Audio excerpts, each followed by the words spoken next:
So here's the thing, the general rule of thumb when it comes to creating videos is you want people to be engaged in your story and the content that you're creating and not be focused on the intricacies of the actual video process. However, one of the most prominent areas where people tend to mess up is how they cut their video. Because if you're not using the right tools and techniques to cut your video efficiently, then people will notice the cuts and therefore they'll notice that they're watching a video and therefore that will pull them out of the story and your content. So in today's video, I'm going to be talking about 3 types of cut that are going to help your videos appear to be more seamless and help your viewers to notice the cuts less and notice your video more. Jcut, Lcut, and Matchcuts. Let's get into it.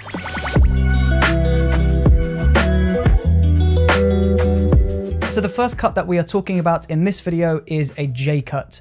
And a Jcut is basically just a fancy name for a sound bridge. Now again, that does sound complicated, so let me break that down even further. Generally when you're cutting videos, the video and the audio cut at the same time. So when the video cuts, the audio also cuts. So if you're cutting 2 video clips together where people are talking, as soon as one video clip goes into the next, you also hear the new audio at the same time you see the new video. But the problem is this can become quite jarring because you're having to process new video and new audio at the same time.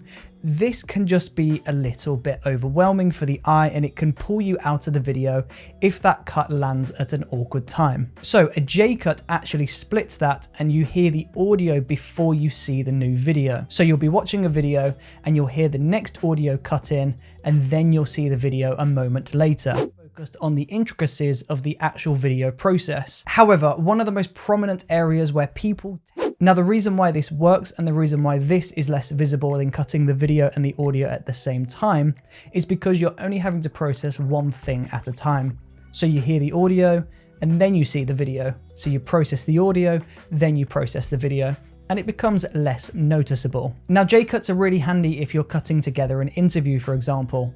So let's say we're just looking at a montage of what's being talked about. So we're going to see some GVs of some buildings or whatever is happening on screen. And then we hear the interview appear in our headphones. We actually can hear the interview and we can't see the interview on screen yet. And then after a moment or two, the interview footage appears on screen. So we've got a brief moment of voiceover before we go into the actual video footage. So again, this is really useful because it's helping to seamlessly get us into that interview rather than just suddenly going from GVs into interview footage. It becomes less jarring. Now the opposite of a Jcut is an Lcut, and it's doing exactly the same as a Jcut is doing, but it's flipping it around the other way. So with the Lcut, you're splitting the audio and video again, so you're staggering them on at different times.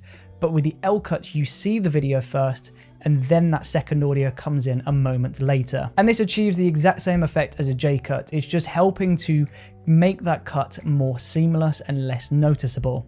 Again, this is really great in interviews or when you're piecing together some form of dialogue-based content. Now moving on, let's talk about Matchcuts. And Matchcuts are far more complex than Jcuts and Lcuts. Jcuts and Lcuts are very simple in comparison to Matchcuts. Now a Matchcut can be split into 3 different categories. You've got a graphic Matchcut, you've got a match on action, and then you've got the sound bridge. So that's graphic Matchcut, match on action, and a sound bridge. Now essentially a Matchcut is finding 2 elements within a scene that are very similar and cutting them together. The whole point of this, again similar to the Jcuts and the Lcuts, is to make that cut less visible. It's more of a seamless transition. Because you're going from something into something similar, there's less processing involved in your mind. You just very quickly move on into this new scene. So the first example is your graphic Matchcut, and this is where you're visually cutting between 2 elements that look the same. So these can be shapes, colors, or framing and composition. Let's focus on shapes first. In the first shot, we can see a shot of the London Eye. In the second shot, we can see a cereal bowl. If you're cutting from the London Eye to the cereal bowl, even though these are 2 very different objects, because they are both round, if they're framed up in the scene exactly the same, then when you cut from this one item to this other item, even though they're very different and in very different environments, because there's a visual match, because there's a graphic match there, that's more of a seamless cut. We can apply that same logic to colors as well. So if we cut from an item which is blue and then we cut to another item which is blue, this becomes an easier cut on the eye. These can be drastically different items, by the way. They don't have to be a t-shirt and another t-shirt.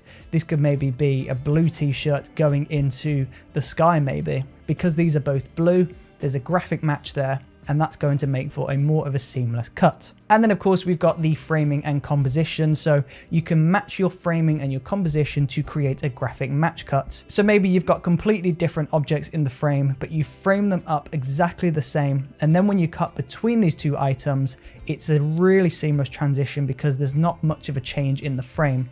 The framing and the composition stays the same, therefore this is less information to process when you're cutting from shot A to shot B. Now the next type of match cut is a match on action, and that is exactly what it sounds like. So you do a similar action in your first shot and your second shot, so maybe you do a backflip for example.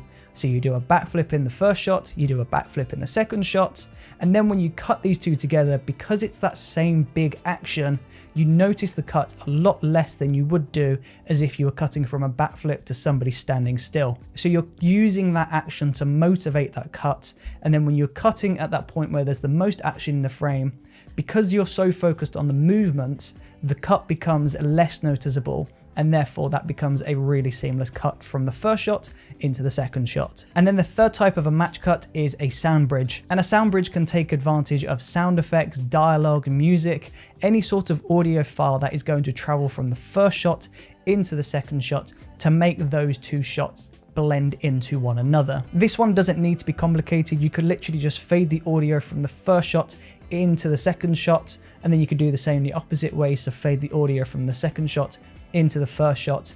And because you're fading that audio across the cut, it's making that cut feel less noticeable. Because again, this is going back to what we know in Jcuts and Lcuts, because there's less noticeable difference in the audio, the visual cut becomes less noticeable as well. Because we're only having to register one thing at a time, it becomes less noticeable. And there you go, that was our roundup of the 3 most important cuts that every filmmaker and videographer should know if you want to create seamless edits. If you found this video useful and you would like to learn more about filmmaking fundamentals, then please do click on the playlist which is now on screen. This is Chris with InVideo, and I will see you on the next one. See you there.